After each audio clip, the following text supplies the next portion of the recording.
Bagaimana kalau kita datang ke kuburan orang tua, kali kerabat, kemudian kita membaca Al-Fatihah. Baca Al-Fatihah nggak ada contoh. Al-Fatihah untuk orang mati nggak ada contoh dan nggak akan sampai. Imam Syafi'i mengatakan demikian. Sebagaimana dikatakan oleh Al-Hafidz Ibnu Katsir ketika menafsirkan ayat dalam surah An-Najm ayat 39, wa an laisa lil insani illa ma sa'a. Seseorang tidak akan mendapatkan apa yang diusahakan. Kata Ibnu Katsir bahwa Imam Syafi'i berpendapat bahwa nggak bisa orang mengirimkan bacaan atau pahala kepada orang, nggak bisa, nggak akan sampai. Masalah ibadah kembali kepada masing-masing orang. Jadi Al-Fatihah nggak sampai. Begitu juga yang lainnya, bacaan Al-Quran. Kadang-kadang orang sudah meninggal dibacakan Quran. Orang disuruh membaca Al-Quran di mana? Di rumah. Terutama surah Al-Baqarah, di masjid baca Al-Quran, bukan di kuburan. Al-Quran ini diturunkan oleh Allah untuk ancaman kepada siapa? Orang hidup, orang mati. Di surah Yasin ayat 70 Allah berfirman, liyunzira man kana hayyan wa yahiqqal qawlu 'alal kafirin. Bahwa Al-Quran diturunkan Allah untuk mengancam orang yang hidup, hayyan, orang yang hidup, bukan orang mati. Kok orang mati dibacakan Quran? Manfaatnya apa? Enggak ada manfaatnya. Disuruh kita baca Al-Quran di rumah kita. Kata Nabi, la taj'alu buyutakum maqabira inna syaitana yanfiru minal baiti alladhi tuqra'u fi suratul Baqarah. Jangan kamu jadikan rumah kamu seperti kuburan. Sesungguhnya syaitan lari dari rumah yang membacakan surah Al-Baqarah. Enggak ada para sahabat membacakan Quran di kuburan, enggak ada. Kemudian juga mengirimkan Al-Fatihah kepada Nabi juga enggak ada. Ini kan banyak orang setiap hari dari majelis ila hadratin Nabi Al-Fatihah. Dari mana dalilnya? Dari mana dalilnya? Dari mana? Yang disuruh kita membanyakan apa? Sholawat kepada Nabi, bukan baca Al-Fatihah. Kenapa enggak Al-Baqarah? Kenapa enggak Ali Imran? Kenapa enggak An-Nisa? Kenapa enggak Al-Maidah? Kok Al-Fatihah? Enggak ada dalilnya. Di Quran maupun di hadis Nabi yang sahih. Enggak ada para sahabat kumpul, ayo kita baca Al-Fatihah untuk Nabi. Enggak pernah ada. Enggak ada seluruh riwayat yang demikian dan enggak akan sampai. Perhatikan, yang Nabi mau kepada umatnya apa? Ittiba, mengikuti beliau, bukan mengirimkan Al-Fatihah. Nabi sudah tempatnya di sorga yang paling tinggi. Nabi itu Firdaus al-A'la yang paling tinggi. Yang pertama kali membuka pintu sorga siapa? Rasulullah SAW.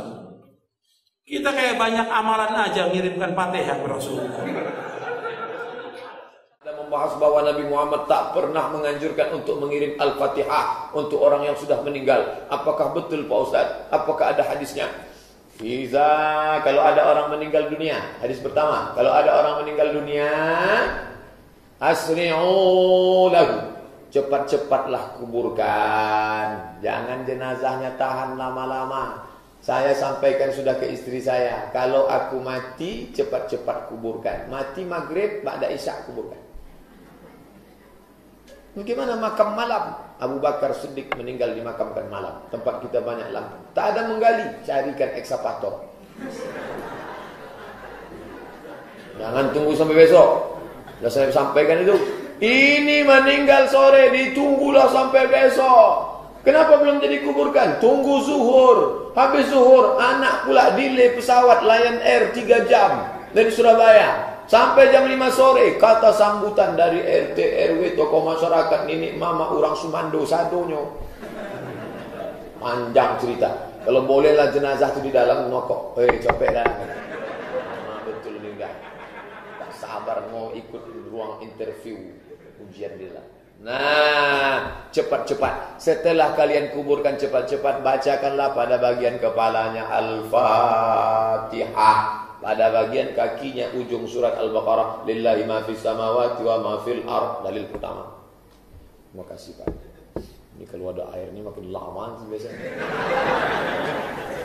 Dalil kedua, kata Abdullah bin Umar bin Khattab, anak Umar bin Khattab, dalam kitab Ar-Ruh, murid Imam Ibnu Taimiyah punya murid namanya Imam Ibnu Qayyim Al-Jauziyah, nama kitabnya Ar-Ruh. Kalau nanti aku mati, tolong bacakan pangkal surat Al-Baqarah sampai wa ulaika humul muflihun, dan bacakan ujung surat Al-Baqarah, lillahi ma fis samawati wa ma fil ard. Dalil yang kedua. Maka berdasarkan dalil ini, kata mazhab Syafi'i dalam kitab Al-Majmu' Syarah Muhadzab disebut oleh Imam An-Nawawi, wa in khatimul Qur'an, seelok-eloknya bacalah sekhatam Quran. Kalau tak sanggup sekhatam Quran, bacalah hatinya Al-Quran, qalbul Quran, Yasin wal Qur'anil Hakim, innaka laminal mursalin. Kenapa Pak Imam menangis? Belum dibayar hutang. Nah, tak sanggup membaca Yasin terlalu panjang, Ummul Quran Al-Fatihah untuk almarhum Ustaz Abdul Somad. Al-Fatihah. Sampai tak Pak Ustaz? Sampailah. Dalil sudah saya bacakan. Udah itu tanya dulu. Sampai tak Pak Ustaz? Nah, coba bacakan. Balik lagi enggak? Enggak. Berarti sampai. Dibacakan dalil tak percaya. Dibacakan logika tak percaya. Tak juga dia percaya, saya tak percaya. Siapa nama lengkapnya? Nanti kalau kau mati, kebacakan Al-Fatihah. Teman-teman sekalian yang dimuliakan Allah Subhanahu wa taala, ziarah itu artinya kunjungan. Ziarah. Jadi saya menziarahi antum, berarti saya mengunjungi antum. Mau kemana Ustaz Adi? Mau ziarah. Mana? Ke Pak Lutfi. Pak Lutfi di mana? Di Lampung. Kan Pak Lutfi masih hidup. Ziarah itu bukan mengunjungi orang yang wafat saja. Ziarah itu bisa diartikan mengunjungi orang yang masih hidup. Bisa. Ini ziarah artinya kunjungan. Kunjungan. Baik ya? Nah sekarang, bolehkah kita mengunjungi orang yang sudah wafat? Boleh. Apa yang dikunjunginya? Kuburnya. Makanya ada istilah ziarah kubur. Mengunjungi orang yang wafat dalam kuburnya. Apa yang dilakukan? Mendoakan mereka. Jadi Nabi bahkan mengatakan, silakan. Lihat-lihat. Kuntu nahaitukum an ziyaratil kuburi fal'ana fazuruha. Itu dalilnya. Dulu saya pernah larang Anda untuk ziarah kubur. Dulu itu saat iman lemah. Ada kebiasaan di jahiliyah, kalau ada orang meninggal, itu mereka meratap-ratap untuk menunjukkan bahwa orang ini orang baik. Diratap, ada yang rubak-rubak rambut, ada yang mukul-mukul begini. Bahkan nanti gini, saking populernya kesan itu dianggap orang baik, sampai ada jasa penyewaan orang nangis. Jasa nyewa orang nangis. Jadi kalau ada dikenal orang buruk misalnya, disewa nih berapa orang rombongan untuk nangis saja, nangis terus meratap-ratap. Ada itu zaman jahiliyah. Jadi begitu ada kebiasaan seperti itu, jadilah kultur di masyarakat. Biasanya budaya itu muncul karena biasa. Biasa itu dari kebiasaan. Kebiasaan begitu jadi tradisi nantinya. Maka ketika ada tradisi itu kuat di masyarakat, iman mulai lemah. Di awal-awal iman masih lemah maksud saya. Karena masih lemah, belum ada penguatan tauhid yang kuat, muncul kebiasaan itu, maka dilarang oleh Nabi sallallahu alaihi wasallam untuk sementara waktu ziarah kubur. Larangan datang. Kenapa dilarang? Bukan gak boleh ziarah. Bukan gak boleh ziarah. Larangannya karena dikhawatirkan ketika ada yang meninggal, tradisi tadi lebih kuat daripada awal-awal keislaman, muncullah seperti itu. Sehingga maaf, iman yang seharusnya muncul teman-teman sekalian, itu terhenti, terbatasi oleh nilai-nilai tradisi yang tadi. Maka setelah imannya kuat, paham bisa membedakan, mana doa, mana diskusi, mana ceramah, mana ngobrol, ya kan?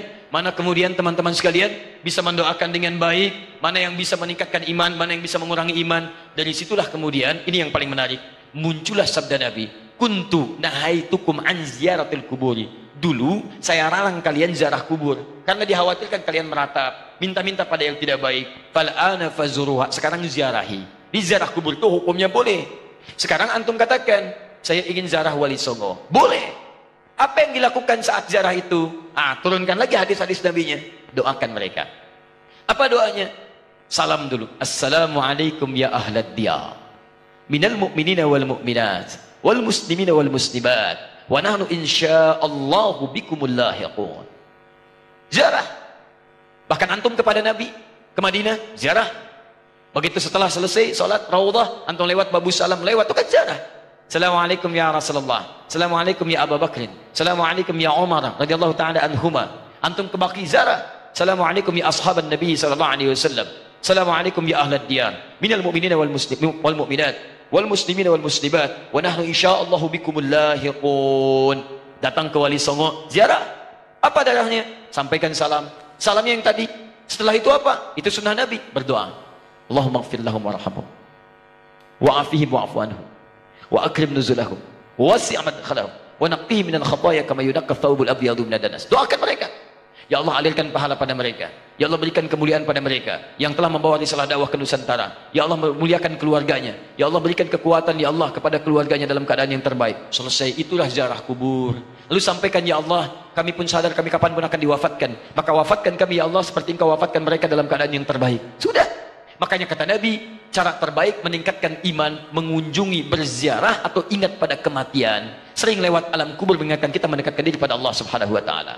Yang tidak boleh, maaf, minta-minta di kuburan. Pegang nisan, kan? Pak, tolong, Pak, cucu saya mau lahiran, tolong. Makanya saya datang ke sini. Untuk ngapain datang ke situ? Yang di situ saja nggak bisa keluar. Antum itu kayak yang di situ. Nah, itu yang tidak tepat. Jadi yang dilarang itu minta-minta pada yang tidak dibenarkan. Kalau zarahnya nggak ada masalah. Lalu bagaimana kemudian menyikapi yang seperti ini? Antum bikin zarah. Cari ustadz yang bagus. Datang kemudian, di situlah diadakan taklim. Terangkat. Ini loh risalahnya. Saya pernah itu. Ya, tur jejak Islam di Nusantara. Bukan Islam Nusantara, jejak Islam di Nusantara. Beda antara Islam Nusantara dengan jejak Islam di Nusantara. Kami susuri Pak, sampai ke Aceh Pak. Aceh, dari Aceh. Kami kunjungi makam Syekh Abdul Rauf As-Singkili. Datang. Terus saya terangkan taklim dulu. Syekh Abdul Rauf itu masuknya ke Aceh seperti ini. Kemudian menyampaikan begini, risalah Islamnya begini. Setelah itu kita datang. Mana buktinya beliau ada? Kita kunjungi. Sampai ke tempat makamnya dari hanya kuburannya. Masuk ke situ kita berdoa. Saya pimpin doanya. Begini cara berdoanya. Sampaikan begini, begini, begini. Sudah, ayo kita pulang. Saya sampai ke Lasem. Untuk menelusuri jejak Islam di Nusantara ke arah wilayah Jawa Tengah sampai ke Jawa Timur. Nah, ujung Jawa Tengah ke Lasem saya tunjukkan. Ini dulu ada Sunan Bonang di sini. Teman-teman sekalian, nama aslinya ini, asalnya begini, ininya begini. Dari mana taunya? Apakah itu fiktif? Ayo kita lihat. Susuri tempatnya. Ini tempat beliau. Ini tempat awal merapatnya. Ini tempat keluarganya. Ini pas sujudannya. Sampai saya hitung berapa anak tangga sampai ke atasnya. Yang merawat tempatnya itu sampai ke sujudannya. Yang merawatnya namanya Pak Abdul Halim. Begitu antum naik sampai ke atas, sebelah kiri. Di situ antum temukan nanti yang pegang kuncinya Pak Abdul Halim. Ketika bertemu dengan beliau, indah sekali. Pak, ini bukan makam ya.